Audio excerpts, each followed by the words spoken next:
नमस्कार, आप देख रहे हैं दर्श न्यूज। मैं हूं आपके साथ रितेश शर्मा। बिहार में शिक्षा विभाग के अपर मुख्य सचिव के पाठक का तबादला राजस्व और भूमि सुधार विभाग में प्रमुख सचिव के पद पर कर दिया गया है। शिक्षा विभाग जहां के पाठक के हटने के बाद जश्न मना रहा है, तो वहीं दूसरी ओर राजस्व विभाग में मुर्दनी छाई हुई है। कर्मचारियों से लेकर जमीन के दलाल तक सभी चिंता में आ गए हैं। इसकी वानगी सोशल मीडिया पर भी दिखाई दे रही है। के पाठक को महज 1 साल पहले ही शिक्षा विभाग की जिम्मेदारी सौंपी गई थी। उन्होंने राज्य के विश्वविद्यालयों के बैंक खातों पर रोक लगाने सहित कई विवादास्पद फैसले लिए थे। 1990 बैच के भारतीय प्रशासनिक सेवा के अधिकारी पाठक को पिछले साल जून में शिक्षा विभाग का अतिरिक्त मुख्य सचिव नियुक्त किया गया था। के पाठक को राज्य के स्कूलों में शिक्षकों और छात्रों की उपस्थिति पर नजर रखने के लिए उठाए गए कदमों का श्रेय दिया जाता है, लेकिन उनके आलोचकों का कहना है कि उन्हें नहीं पता कि सीमा कहां खींचनी है और उन्होंने मुख्यमंत्री नीतीश कुमार द्वारा राज्य विधानसभा में दिए गए आश्वासन के बावजूद स्कूल के समय में बदलाव करने से इनकार कर दिया था। के पाठक पूर्व में अपने अधीनस्थ के साथ अपमानजनक भाषा का प्रयोग करते हुए वीडियो में देखे गए थे।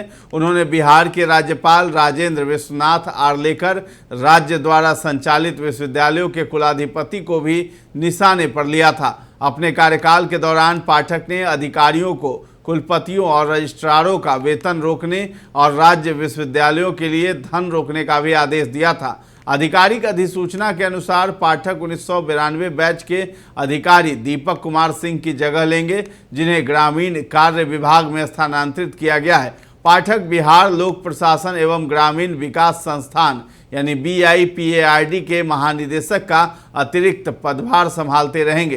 राजस्व एवं भूमि सुधार विभाग के अपर मुख्य सचिव दीपक कुमार सिंह को ग्रामीण कार्य विभाग में स्थानांतरित किया गया है। के पाठक को जैसे ही शिक्षा विभाग से हटाकर राजस्व एवं भूमि सुधार विभाग का प्रमुख सचिव बनाया गया है, उनके विभाग के बदलते ही नए वाले विभाग में चर्चाओं का बाजार भी गर्म हो गया है। राजस्व विभाग के अधिकारियों ने नाम नहीं छापने की शर्त पर बताया है कि वे लोग अपना कागज दुरुस्त कर रहे हैं। कई अधिकारी उनके आने से पहले अपनी छुट्टी बिता लेना चाहते हैं। कईयों ने बाहर जाने की प्लानिंग कर ली है। कई अधिकारी डाटा सुधारने में जुटे हुए हैं। सोशल मीडिया पर के पाठक को लेकर कई तरह की अफवाह फैलाई जा रही है। सोशल मीडिया यूजर्स ने लिखा है कि जमीन के दलाल और दलाल मुंशी अब विभाग छोड़कर भाग रहे हैं। कई मुंशी छुट्टी पर चले गए हैं। इसे कहते हैं अधिकारी का दहशत। के पाठक के आते ही तरह तरह की चर्चा शुरू हो गई है। के पाठक छुट्टी से लौटते ही अपना पदभार ग्रहण करेंगे। सोशल मीडिया पर ये बात जोर शोर से उठ रही है कि अब गरीबों की जमीन पर कोई और अमीर कब्जा नहीं कर पाएगा। के पाठक गरीबों की जमीन हड़पने वालों पर कार्रवाई करेंगे। पाठक खास तौर पर किशनगंज में जमीन खरीद में बड़ी गड़बड़ी पर निगाह डालने वाले हैं। के पाठक सीमांचल के इलाके में बड़ी मात्रा में आदिवासियों की जमीनों पर भू माफियाओं के कब्जे को लेकर काफ़ी चिंतित हैं। जानकारी के मुताबिक के पाठक के राज में अब भू माफिया का राज नहीं चलेगा।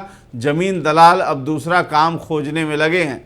भूमि सुधार विभाग अब पूरी तरह से सुधरा हुआ नजर आएगा। वहीं दूसरी ओर कहा जा रहा है कि के पाठक को इस विभाग में गड़बड़ी को देखते हुए ही लाया गया है।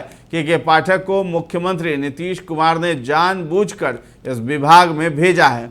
लोगों का कहना है कि के पाठक आते ही बिहार के उन जमीनों को देखेंगे जो विनोबा भावे को भूदान में दी गई थी, जिस जमीन का बंटवारा किया गया था। उसके अलावा बिहार के कई जिलों में भूदान की जमीन पर भू माफिया का कब्जा है। मंदिर और मठ के नाम पर दान की गई जमीन को भी वे देखेंगे। साथ ही विभाग में जारी भ्रष्टाचार पर उनकी निगाह रहेगी। इसके अलावा गरीबों की जमीन पर कब्जा करने की घटनाओं में कमी आएगी। के पाठक के आते ही जमीन के दलाल भागने लगे हैं। कई मुंशी छुट्टी पर चले गए हैं। फेसबुक पर बहुत सारे यूजर के पाठक को लेकर अलग अलग प्रतिक्रिया दे रहे हैं। लोग बोल रहे हैं कि जब तक के पाठक जिस विभाग में रहेंगे उस विभाग में लापरवाही और कोताही नहीं चलेगी।